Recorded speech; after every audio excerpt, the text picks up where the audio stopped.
ஜோதிடத்துல நிறைய விதிகள் இருக்கு, விதி விலக்கும் இருக்கு. அதாவது நாணயத்துக்கு ரெண்டு பக்கம் இருக்கிற மாதிரி நல்லது கெட்டது ரெண்டுமே எல்லா மனிதர்கள்ட்டையும் நல்லது கெட்டது கண்டிப்பா பயணிக்காம மனிதனா இருக்க முடியாது. இல்லைங்க நான் ரொம்ப நல்லவன் அப்படின்னாலும் பொய் தான், நான் ரொம்ப கெட்டவனாலும் பொய் தான். இல்லைங்க எனக்கு நல்லது இருக்குதுங்க கெட்டது இருக்குனாலும் பொய் தான். நல்லா வச்சு புரிஞ்சுக்குங்க. அப்ப எதுதான் உண்மை? சரியா? அந்த காலத்துல அந்த நட்சத்திரப்ப வெளிப்பாடு என்ன வருதோ அதுதான் உண்மை. கேது நடக்கிறப்ப கெட்டது விஷயம் வரும் அவன் இருந்து. சரிங்களா? ராகு வரப்ப பிரமாண்டமா பேசுவான். ஒருத்தன் பார்த்தீங்கன்னு பேசுறது தெரியாதுங்க. நேத்து எம்எல்ஏ கூப்பிட்டாரு, நான் போக நேரமே இல்லை, அவன் சிரிக்காம பேசுவான். என்ன நம்ம எங்களா அப்படின்னு பார்த்தா ஏரோப்ளான் பிளேட்ல இருந்து கீழே விழுட்டாயா, நான் போய் காப்பாற்றலாம் போயிட்டு இருக்கிறேன், அதுக்குள்ள மினிஸ்டர் வந்து காப்பாற்றி கூட்டு போயிட்டாரியா அப்படிம்பான். எப்படியா நீங்க அப்படின்னு பார்த்தோம்னா அவன் பேசுறதெல்லாம் டுபாக்கூரா தான் இருக்கும். ஆனா ஒரு நிமிஷம் கூட கண் சிமிட்டாம அழகா பேசுவான், அந்த பொய்ய தெளிவா பேசுவான். அப்ப ஜோயிடங்கிறது என்னன்னா அவனை பார்த்த கண்டுபிடிக்கிறதா ஜோயிடமா இருந்துச்சு அன்னைக்கலாம். அதாவது முருகன் அருளி அகத்தியர் கொடுத்து அகத்தியர் வாயில வந்து வாக்கா பதிச்சா பஞ்சபட்சி சாஸ்திரம். அந்த பஞ்சபட்சி சாஸ்திரம் மூலம் தான் ஜோயிடம் முத கலையா வந்துச்சு உழுக்க. சரிங்களா? ஆனா யாருக்கிட்ட போய் சேர்ந்தது அது அங்க வந்து ஆட்டோமேட்டிக்கா அது வந்துருச்சு. இன்னைக்கு அந்த பறவையை பார்த்து அவனுடைய உணர்வை பார்த்துட்டு ஜோயிடம் சொல்லுவாங்க. அப்படித்தான் ஜோயிடம் இருந்துச்சு. இன்னைக்கு எல்லாமே அவங்க டேஸ்ட்டுக்கு இன்னைக்கு கால வளர்ச்சிக்கு ஜோயிடம் ஃபாலோ பண்றோம்.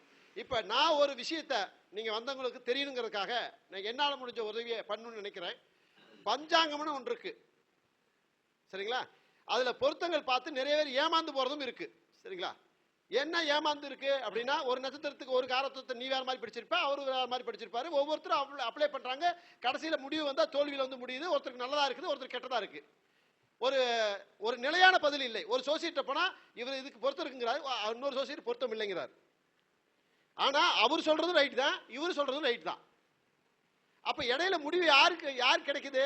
ஒரு வாட்டி இவருக்கு வாய்ப்பு கொடுக்குது பிரபஞ்சம், ஒரு வாட்டி அவருக்கு வாய்ப்பு கொடுக்குது. சரிங்களா? அப்ப பஞ்சாங்கம் என்பது என்ன, பஞ்சகம் என்பது என்ன அப்படிங்கறத தெரிஞ்சுக்குங்க. அந்த இந்த விஷயம் இதுக்கு முன்னாடி நீங்க பதிவு பண்ணிருக்காங்களா, தெரிஞ்சிருக்கீங்களா, அது எனக்கு தெரியாது. என் மூலம் பிரபஞ்சம் சொல்ல வைக்குது, உங்களுக்கு நான் தெரியப்படுத்துறேன். பஞ்சாங்கம் என்பது அதாவது 5 பொருள்களை உள்ளடக்கி சொல்ல வேண்டிய விஷயம் தான் பஞ்சாங்கம்.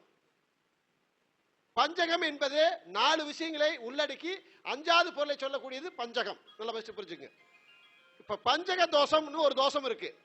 இந்த பஞ்சக தோஷத்தை பார்த்தீங்கன்னா உங்களோட ஜாதகம் நல்ல ஜாதகமா கெட்ட ஜாதகமா முடிவு பண்ணிக்கலாம். ஒண்ணு, நீங்க குறிக்கிற நாள் நல்ல நாளா கெட்ட நாளான்னு முடிவு பண்ணிக்கலாம். இதுக்கு மேல என்ன வேணும் உங்களுக்கு? இன்னைக்கு ஒரு நாள் பயணிக்கிறீங்க, இன்னைக்கு ஒரு முதலீடு போடுறீங்க, ஒரு தொழில் ஆரம்பிக்கிறீங்க, அதுக்கு இன்னைக்கு நல்ல நாளா கெட்ட நாள் முடிவு பண்றதுக்கு ஒண்ணு வேணும்ல, முடிவு இல்லாமல் இருக்கிறோம்ல, அதுக்கு தான் இந்த பஞ்சக தோஷம் பயன்படுதுன்னு நான் சொல்றேன். சரிங்களா? இந்த பஞ்சக தோஷத்துல எதை பார்க்கணும், எதை பார்க்கணும் அப்படின்னா வார தோஷம், திதி தோஷம், நட்சத்திர தோஷம். சரிங்களா?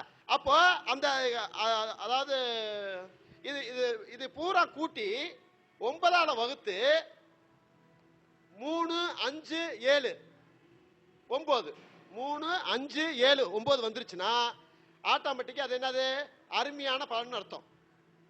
இதெல்லாம் கூட்டி வரக்கூடிய 4 கிழமையிலிருந்து கூட்டி அதுல 9ஆல வகுத்து அந்த 9ஆல 9 கோள் 9 4 கோள் 9 தானே, 9ஆல வகுத்து மீதி வரக்கூடிய விஷயத்தை மீதி வர எதா இருக்கணும்? 3ஆ இருக்கணும், இல்ல 5ஆ இருக்கணும், இல்ல 7ஆ இருக்கணும், இல்லது 9ஆ இருக்கணும். இப்படி இருந்தா நல்ல விஷயம்னு அர்த்தம். நீ எடுக்கிற காரியம் நல்லதா இருக்குன்னு அர்த்தம். அல்ல அது மீதி வரும்போது 1, 2, 4, 6, 8 வந்துச்சுன்னா கெட்டதுன்னு அர்த்தம். சரிங்களா? அப்ப வாரத்துல இருந்து எப்படி கண்டுபிடிக்கிறது ஃபர்ஸ்ட் தெரியணும்ல. வாரத்துல இப்ப நீ வாரத்தின் காலநாயகன் யாரு? ஞாயிற்றுக்கிழமை. நீங்க புதன்கிழமை பிறந்திருக்கீங்கன்னு வச்சுக்கோங்க. என்ன கிழமை? புதன்கிழமை பிறந்திருக்கீங்கன்னு வச்சுக்கோங்க. அப்ப ஞாயிற்றுக்கிழமையில இருந்து என்ன செய்யணும்? புதன்கிழமை வரைக்கும் எண்ணணும். அந்த எண்ணிக்கை நம்பரா எடுத்து வச்சுக்கணும். சரியா? நட்சத்திரத்துல இருந்து என்ன நட்சத்திரத்துல பிறந்திருக்கீங்களோ அந்த நட்சத்திரத்துல இருந்து எண்ணணும். சரியா? அப்ப நீங்க பிறந்தது அஸ்வினி நட்சத்திரம் முதல் நட்சத்திரங்க, பிறந்தது பூச நட்சத்திரம்னு வச்சுக்கோங்க.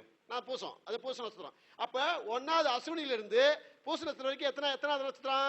8 நம்பர் எத்தனை வருது? 8 வருது.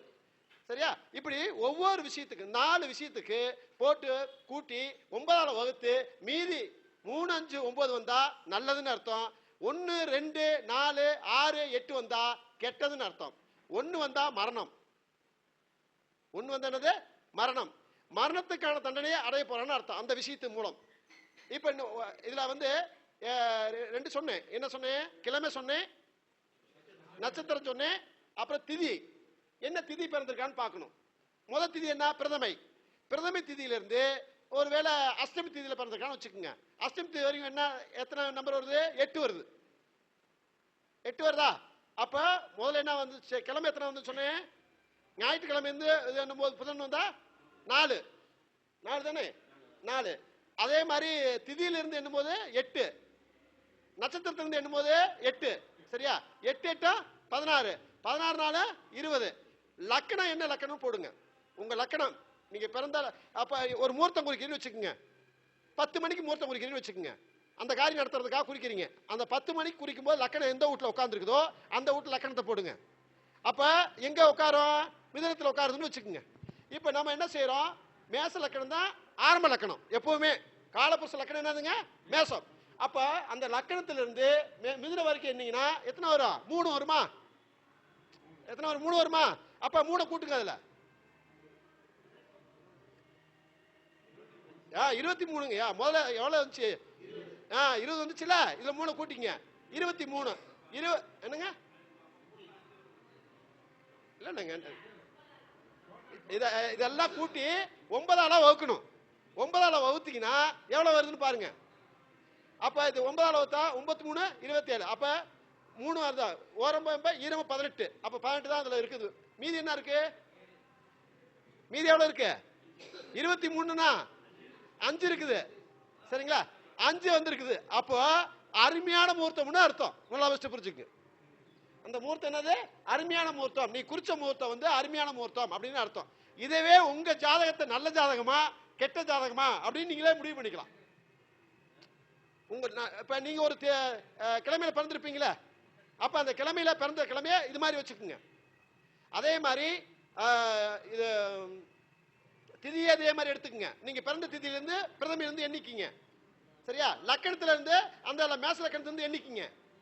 சரிங்களா? அப்போ இது மாதிரி கூட்டி 9ஆல வகுத்து நம்பர் எவ்வளவு வருதோ அப்போ அந்த ஜாதகம் எதிர்காலத்தில் நல்லா பிழைக்கிற ஜாதகமா இல்ல நார்மலா இருந்து வாழ்ற ஜாதகமானு தெரிஞ்சுக்கலாம். நல்லா வச்சு புரிஞ்சுக்கு. சரிங்களா? இப்போ இது சூட்சமான விதி. இதை நீங்க ஃபாலோ பண்ணி பாத்தீங்கன்னா நிச்சயமா நீங்க எதுல தோக்குறீங்களோ, இது வந்து இப்ப ஜாதகத்தில் தோக்குறதுங்கிறது ஏதாவது என்ன விஷயம் வருதோ அதுக்கான பரிகாரம் நீங்க கேளுங்க. அதுக்கான பரிகாரம் செஞ்சீங்கன்னா அந்த தோல்வியிலிருந்து வெற்றி பெறதுக்கு வாய்ப்பு உண்டுன்னு அர்த்தம். நல்லா வச்சு புரிஞ்சுக்கு. அதாவது பரிகாரத்தை நான் உங்கள்கிட்ட கொடுக்கலப்போ. நல்லா வச்சு புரிஞ்சுக்க. சூச்சம் மட்டும் தான் சொல்லியிருக்கிறேன். நீங்க அதாவது உங்களுடைய பலன்ல வந்து 1ல வந்தா என்ன பலன் வரும், 2ல வந்தா என்ன பலன் வரும், 1 மட்டும் சொன்னேன் உங்கள்கிட்ட. 1 என்னது? மரணம்னு சொன்னேன். அந்த மரணத்தை தவிர்க்கிறதுக்கு பரிகாரம் இருக்கு. மரணத்தை தவிர்க்கிறதுக்கு பரிகாரம் இருக்குங்க. நீங்க உங்க ஜாதகத்தை போட்டுட்டு எந்த நம்பர்ல வருது மட்டும் கண்டுபிடிச்சிட்டு அதுக்கப்புறம் எனக்கு கால் பண்ணுங்க. அதாவது என்னுடைய நம்பர் 80 72 12 56 87. சரியா? உங்கள் ஏதாவது வீடு மூர்த்தம் பண்ணா இருந்தாலும் சரி, உங்களுடைய ஜாதகத்தை செக் பண்றதா இருந்தாலும் சரி, இல்ல யாருக்கா பலன் கொடுக்கறதா இருந்தாலும் சரி, இல்ல புதுசா ஏதாவது ஆரம்பிக்கிறதா இருந்தாலும் சரி, இந்த 4 விஷயத்தை ஃபாலோ பண்ணி அது 9ஆல வகுத்து அது வரக்கூடிய நம்பர் கெட்ட நம்பரா இருந்தா என்ன செய்யணும், நல்ல நம்பரா இருந்தா நீ யார்ட்டையும் கேட்க வேண்டாம். நீங்க வாட்டில் உங்களோட பயணத்தை தொடங்கிட்டே இருக்கலாம். அல்ல சார் ஒருவேளை நல்ல நம்பரா இருக்கு எனக்கு பலனே இல்லாம இருக்குது அப்படின்னா அந்த நல்ல நம்பர் எந்த திசையில என்ன திசை ஓடிட்டு இருக்குதோ அந்த திசை அவயோகில உட்கார்ந்துருக்குதுன்னு அர்த்தம். நல்லா பஸ்ட் புரிஞ்சுக்கு. அவயோகில உட்கார்ந்திருந்தால் கண்டிப்பாலுமே நல்ல பலனை காண முடியாதுன்னு அர்த்தம். புரியுதுங்களா? அப்போ இது ஒரு சூட்சமம். இந்த விஷயத்தை பதிவு பண்ணி தோணுச்சு, பதிவு பண்ணியிருக்கிறேன். இந்த தஞ்சாவூர் மண்ணிலே எனக்கு பதிவு பண்ண வாய்ப்பு பஞ்சகம் அப்படிங்கிற விஷயத்தை கொடுத்துருக்கிறேன். புரிஞ்சுக்க. சரிங்களா? பஞ்சங்கிற விஷயம் ஏன் இங்க கொடுத்துருக்கேன் அப்படின்னா தஞ்சாவூருக்கும் இந்த ராகுக்கு சம்மந்தம் இருக்கிறனால கொடுத்தேன். டீங்கிற எழுத்து ராகு டீ ஏன் ராகுனா 4 நம்பர்னு சொல்லிட்டேன் முன்னாடி உங்கள்கிட்ட. நான் கர்த்தரை நடத்துறது பூரா எம்முங்கிற 4ங்கிற மோகனூர்ல ஃபர்ஸ்ட் ஆரம்பிச்சேன். அங்கே 4 எம்முன்னா 4, நியூமராலஜில 4, டீ 4 தான். சரியா? மோகனூர்ல நடத்தியிருக்கிறேன், முஸ்லீமில் நடத்தியிருக்கிறேன், மணப்பாறையில் நடத்தியிருக்கிறேன். எல்லாமே எம்பு தான் வரும். அதே மாதிரி தாமரத்தில் நடத்துறேன் சென்னையில. அதே மாதிரி இப்போ நீங்க தஞ்சாவூர்ல டீல வந்து ஆரம்பிச்சிருக்கிறேன். சரிங்களா? இதே மாதிரி டீங்கிற துறையூர்ல நடத்துறேன், அது டீ தான். சரிங்களா? எல்லாமே பிரமாதமா போச்சு. இந்த அடிப்படையில் இன்னைக்கு ஐயாவுடைய சப்போர்ட் அடிப்படையில் என்னைக்கு ஆரம்பிச்சு நடத்தணுமோ அதே ஐயாவை வச்சு ராகு காலத்தில் இன்னைக்கு பேசிட்டு இருக்கிறேன். ராகுகாலம் தான் ஓடிட்டு இருக்குது. ஐயாவுடைய கருணையால இந்த வாய்ப்பு கிடைச்சது. அகத்திய ஜோதிட வித்யாலய அறக்கட்டளை நிறுவனர் ரவி ஜெயக்குமார் அவர்களுக்கு சுக்கிரன் ஜோதிடாலயம் சார்பாகவும் பண்டிட் சுக்கிரன் செந்தில் சார்பாகவும் இந்த பொன்னாடை கௌரவ மாலையாக அறிவித்து சமர்ப்பிக்கிறேன். நன்றி, வணக்கம்.